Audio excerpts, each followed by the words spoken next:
Что говорят критики по поводу второй части «Дьявол носит Прада»? В сегодняшнем видео я вам покажу, как пишут статьи критики на английском языке с целью, чтобы вы поняли, какой английский язык именно в этих рецензиях, в этих письменных заметках. Он отличается от того, что вы читаете. Это довольно-таки сложный язык, его понимать сложно, если у вас нет навыка и если вы не читаете обычно критические заметки. Для чего я это делаю? С целью показать вам, что язык, он не только у нас на устах. Потому что если вы посмотрите Instagram, если вы посмотрите Telegram и YouTube, сейчас очень модно учить фразам, которые мы используем в речи. Ну, как говорится, имеет место, make sense, правильно? Но в то же самое время мы забываем, что мы читаем очень много, и язык, который письменный, он отличается от устного, он гораздо сложнее, предложения гораздо длиннее, потому что у нас есть время подумать, поразмышлять, вернуться. На ваших экранах вы видите вот этот маленький, так сказать, консенсус. Это агрегат всех рецензий, которые были сделаны на этот фильм к сегодняшнему дню, по состоянию на 2 мая. Как видите, рейтинг от Rotten Tomatoes Fresh Tomatoes, это значит, что выше 50, то есть все у нас хорошо, и фильм стоит смотреть, особенно если вам понравилась первая часть, и вы жаждете ностальгии. Минутка ностальжи, как говорится, 20 лет спустя. Я рекомендую вам это прочитать много-много раз, пока из ваших глаз не польется кровь. В смысле, пока у вас, пока не надоест.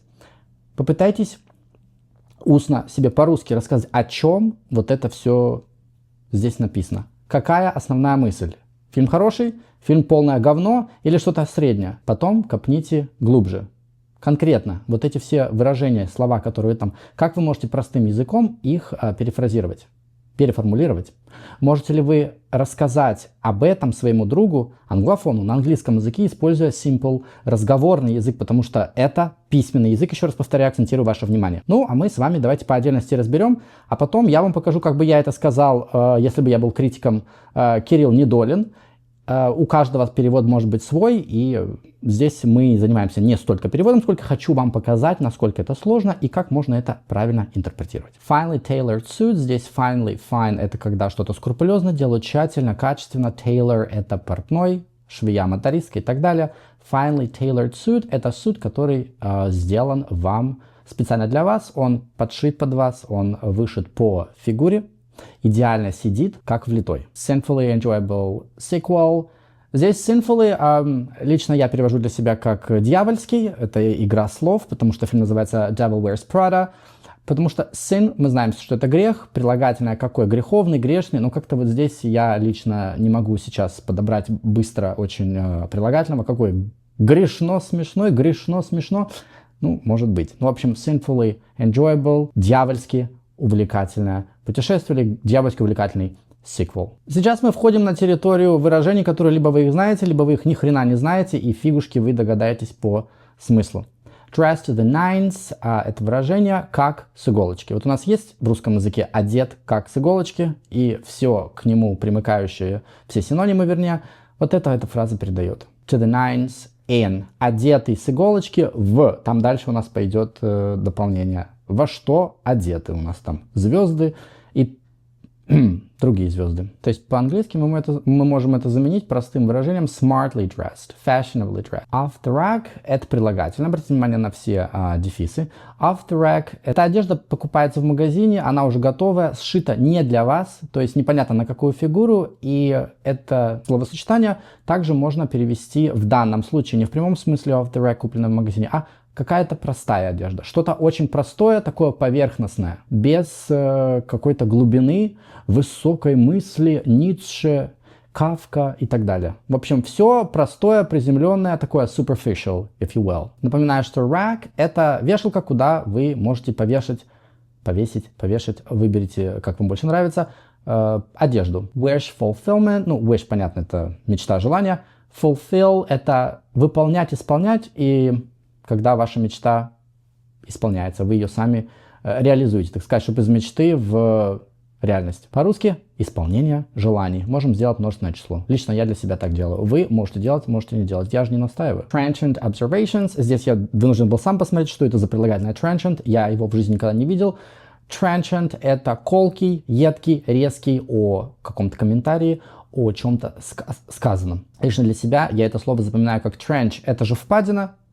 The Mariana Trench, например, Марианская впадина, что глубокая. То есть едкая, колкая, что-то вы сказали, и вас полоснуло как горлышком от бутылки. Вот такой вот яркий, так сказать, образ, не побоюсь этого слова, look. Trenchant observations, едкие, колкие замечания. Ну да, там действительно, если вы смотрели трейлер, либо если вы смотрели, может быть, фильм сам в кинотеатрах, там довольно-таки очень интересно обыгрывается, довольно-таки едко и колко. The state of something. State — это состояние, статус-кво. Какое состояние на сегодняшний момент мы имеем? Media, здесь имеется в виду не только social media, соцсети, но также и журналистика в контексте моды. То есть мы ее называем в русском языке очень часто глянец. То есть мир глянца и соцсетей. Вот такой вот мир. Теперь нам это все нужно собрать в кучу. Давайте посмотрим, что получается. Получается, что очень стильное, модное кино у нас получилось. Там, где показывается мечта любого человека, жить красиво, одеваться в красивые наряды. Что-то очень простое и что мы все хотим.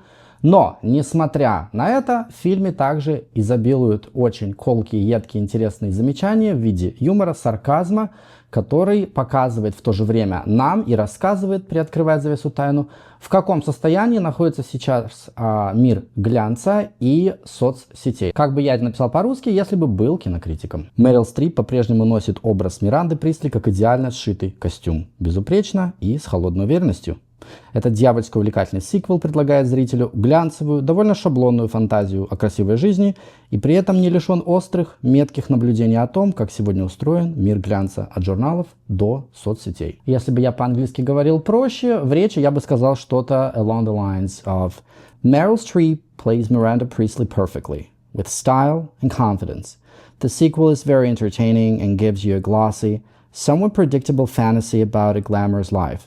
But it also makes some sharp observations about how the world of fashion works today, from magazines to social media.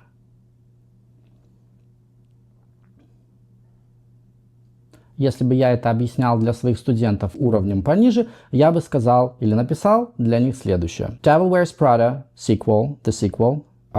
It's a fun, stylish movie that shows a glamorous dream life, a bit predictable, but also says some smart things about fashion and social media today.